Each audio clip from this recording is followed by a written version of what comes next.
सन्दो निष्टुप्तदा देवो भगवान् देवकीसुतः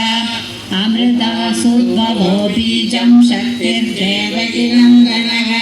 त्रिसामाहृदयं तस्य शान्तिर्देवि नियुज्यते विष्णुं जिष्णुं महाविष्णुं तव विष्णुं महेश्वरम् अनेकरूपदैत्यान्तं नमामि पुरुषोत्तमम्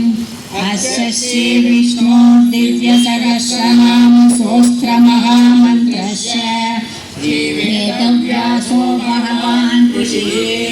अनुष्टुप्छन्दः श्री महाविष्णु परमात्मा श्रीमन्नारायणो देवता अमृतासुद्भवो भानुर्बीजं देवकी नन्दनशक्तिः उद्भवगच्छोभनो देव इति परमो मन्त्रः शङ्खबृह्मन्त्री चक्रीविकीरकं शार्ङ्गदङ्गागदाधरैर्यस्तं कृताङ्गवाणिरक्षोभैर्नेत्रं त्रिसामासामगस्सामीति कवचम्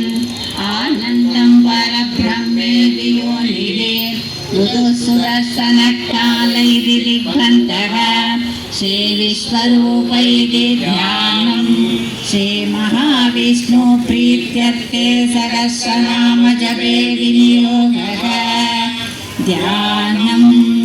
क्षीरोदन्वत्प्रदेशेषु श्रीमणिविलसस्यैकदैर्मौक्तिकानां बालाक्लुप्तासनस्तस्फटिकमणिनिभैर्मौक्तिकैर्मण्डिलाङ्गः शुभ्रैरभ्रैरदभ्रैरुपरि विरचितैर्मुक्तपीयूषवर्षैः आनन्देन